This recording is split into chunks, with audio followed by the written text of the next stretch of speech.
Shri Varghese George sir, ഇപ്പോൾ കോൺഗ്രസിന്റെ പ്രതിനിധിയായ Shri G V Hari പറയുന്നത് അങ്ങ് കേട്ടുകാണും. അതായത് വിദ്യാർത്ഥികളില്ല, പലയിടങ്ങളിലും 2.5 ലക്ഷത്തോളം ആളുകൾ മാത്രമാണ്, കുട്ടികൾ മാത്രമാണ് എയ്ഡഡ് മേഖലയിൽ അല്ലെങ്കിൽ സർക്കാർ സ്കൂളുകളിൽ ഇത്തവണ പുതുതായി ജോയിൻ ചെയ്തത് അല്ലെങ്കിൽ അഡ്മിഷൻ നേടിയത്. അപ്പോൾ എങ്ങനെ കുട്ടികളില്ലാത്ത ഡിവിഷൻ ഫോൾ വരുന്ന ഇടങ്ങളിൽ എങ്ങനെ അധ്യാപകരെ നിയമിക്കും? അത് നൽകുന്ന സന്ദേശം ഈ സമരം കൊണ്ടൊന്നും കാര്യമില്ല എന്നാണോ? എന്താണ് ഇതിനൊരു പോംവഴി? എന്താണ് സർക്കാർ ചെയ്യേണ്ടത്?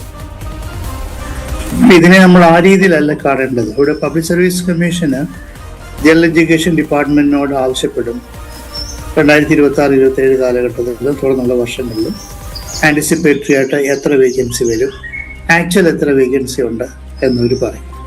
അതിൻ്റെ അടിസ്ഥാനത്തിൽ ജനറൽ എഡ്യൂക്കേഷൻ ഡിപ്പാർട്ട്മെന്റ് PSCയോട് പറയും, നിങ്ങൾ റാങ്ക് ലിസ്റ്റ് പബ്ലിഷ് ചെയ്യാൻ പറയും. അപ്പോൾ പഴയ പോലെ PSC ഒരു വേക്കൻസി ഉണ്ടെങ്കിൽ 10-15 പേരുടെ ലിസ്റ്റ് ഇടുന്നില്ല.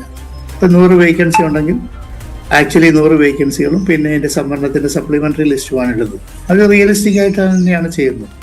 അതുകൊണ്ട് നമ്മൾ ഏത് സന്ദർഭത്തിലാണോ പബ്ലിക് സർവീസ് കമ്മീഷനോട് ഇത്രയും നിയതമായ വേക്കൻസികളുണ്ട് എന്ന് അറിയിച്ച് അതിൻ്റെ അടിസ്ഥാനത്തിൽ PSC ഇവിടെ റാങ്ക് ലിസ്റ്റ് പ്രസിദ്ധീകരിച്ച സ്ഥിതിക്ക് ഇനിയും നമ്മുടെ കുട്ടികളില്ലെന്ന് പറയുന്നതിൽ അർത്ഥമില്ല. അന്ന് ഇത്രയും വേക്കൻസികൾ നിശ്ചയിച്ചിട്ടാണ് പബ്ലിക് സർവീസ് കമ്മീഷൻ പരീക്ഷ നടത്തി റാങ്ക് ലിസ്റ്റ് തയ്യാറാക്കിയത്. അപ്പോൾ അന്നത്തെ ഒരു നീതി അതെഴുതിയ ആളുകളോട് പാലിക്കാൻ ബാധ്യസ്ഥരാണ്. ഇപ്പോഴത്തെ ഡിവിഷൻ ഫോൾ അതിന് നമ്മൾ ബാധ്യത. അതുകൊണ്ട് തീർച്ചയായിട്ടും എനിക്ക് ഹരി ഉൾപ്പെടെയുള്ള ഇപ്പോഴത്തെ ഗവൺമെന്റ് സാരഥികളോട് പറയാനുള്ളത്, അന്ന് ജനറൽ എഡ്യൂക്കേഷൻ ഡിപ്പാർട്ട്മെന്റ് PSCക്ക് കൊടുത്ത കണക്കുകളുടെ അടിസ്ഥാനത്തിൽ പരീക്ഷ നടത്തി റാങ്ക് ലിസ്റ്റ് തയ്യാറാക്കി വരുന്ന വേക്കൻസികളിൽ അവരെ നിയമിക്കുക എന്നുള്ളതാണ് ഏറ്റവും പ്രധാനപ്പെട്ട കാര്യം. പക്ഷേ അതിനിപ്പോൾ വരുന്ന തടസ്സം ഡിവിഷൻ ഫോളാണ്. പക്ഷെ അതിനിപ്പോൾ ഉദ്യോഗാർത്ഥികൾ പറയുന്ന ഈ ഫോർമുലയിലേക്ക് നമ്മൾ തിരിച്ചു പോകേണ്ടത് വളരെ വളരെ അത്യാവശ്യമാണ്. ഈ അനുപാതം മാറ്റിയേ പറ്റൂ. 30 എന്നുള്ളത് 25:1 ആക്കിയെങ്കിൽ മാത്രമേ നമുക്ക് സാധിക്കത്തുള്ളൂ. നമ്മുടെ എല്ലാ കാര്യങ്ങളിലും വിദേശ രാഷ്ട്രങ്ങളെയാണ് നമ്മളിപ്പം ഒരു വിദേശ ആശ്രിത മൂലധന നിക്ഷേപ ഒരു സംസ്ഥാനമായിട്ട് മാറിയിരിക്കുകയാണ്. യുണൈറ്റഡ് സ്റ്റേറ്റ്സിൽ എലിമെൻ്ററി സ്കൂളിൽ പ്രൈമറി സ്കൂളിൽ 12 പേർക്കാണ് ഒരു അധ്യാപകർ. ചില സ്റ്റേറ്റുകളിൽ 15 സ്റ്റുഡൻസിനാണ് ഒരു അധ്യാപകർ.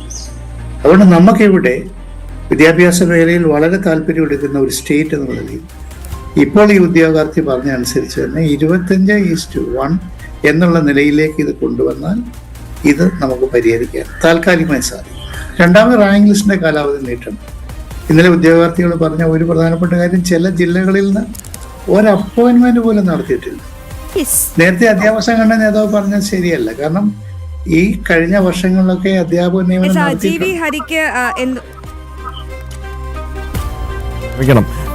അങ്ങ് പറഞ്ഞ പോലെ ഇപ്പോൾ ഈ ഉദ്യോഗാർത്ഥികൾ പറഞ്ഞതുപോലെ 1:25. ഞാൻ നേരത്തെ ഒരു കാര്യം ഇപ്പോഴത്തെ നിലവിലുള്ള യാഥാർത്ഥ്യത്തോട് അല്ലെങ്കിൽ യഥാർത്ഥത്തിലുള്ള PTR ഞാൻ പറഞ്ഞായിരുന്നു.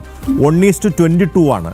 അതായത് നിലവിലുള്ളതാണ് ഞാൻ പറയുന്നത്, അംഗീകരിച്ചതായിട്ടില്ല. പ്രൈമറിയിൽ 1:22 ആണ് നമ്മുടെ കുട്ടികളുടെ എണ്ണം വെച്ചിട്ടുള്ള അവസ്ഥ. അത് നമ്മൾ സെക്കൻഡറിയിലേക്ക് പോകുമ്പോൾ, അപ്പർ പ്രൈമറിയിലേക്ക് പോകുമ്പോൾ 1:18, സെക്കൻഡറിയിലേക്ക് പോകുമ്പോൾ 1:13, ഹയർ സെക്കൻഡറിയിലേക്ക് പോകുമ്പോൾ 1:20 നിലവിലുള്ള കുട്ടികളുടെ എണ്ണവും അതോ അധ്യാപകരുടെ എണ്ണവും കൂടെ വെച്ചിട്ടുള്ള ആക്ച്വൽ PTR. അപ്പോൾ അവിടെ ഇപ്പോൾ ഇവർ പറയുന്ന 1:25 അംഗീകരിച്ചാൽ പോലും വരും ദിവസങ്ങളിൽ ഇത് വീണ്ടും കുറയ്ക്കേണ്ടി വരും എന്നുള്ള യാഥാർത്ഥ്യം നമ്മുടെ മുമ്പിലുണ്ട്. രണ്ടാമത് പറഞ്ഞ കഴിഞ്ഞ വർഷങ്ങളിൽ ഈ അധ്യാപക മേഖലയിൽ നിയമനം നടന്നിട്ടുണ്ട്.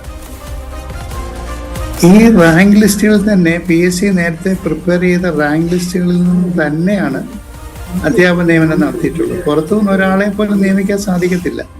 കാരണം ഇപ്പോൾ റാങ്ക് ഹോൾഡേഴ്സ് അസോസിയേഷൻ എന്ന് പറയുന്നത് ടീച്ചേഴ്സിനെ മാത്രമല്ല, എല്ലാ മേഖലയിലും വളരെ ജാഗരൂകമായ സിവിൽ സൊസൈറ്റി സംഘടനകളാണ്. അവർ നോക്കിയിരിക്കുകയാണ്.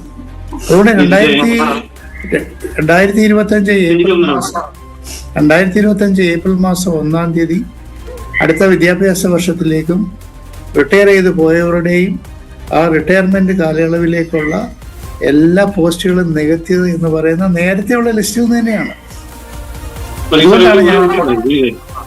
അതുകൊണ്ടാണ് ഞാനിപ്പോൾ പറയുന്നത്, ഇപ്പോൾ ഉദ്യോഗാർത്ഥികൾ ആവശ്യപ്പെടുന്ന പോലെ ഈ ലിസ്റ്റും താൽക്കാലികമായി നീട്ടിക്കൊടുക്കണം. അതിന് PSCയും ഗവൺമെന്റും തീരുമാനം എടുക്കണം എന്നുള്ളത്. നന്ദി സർ.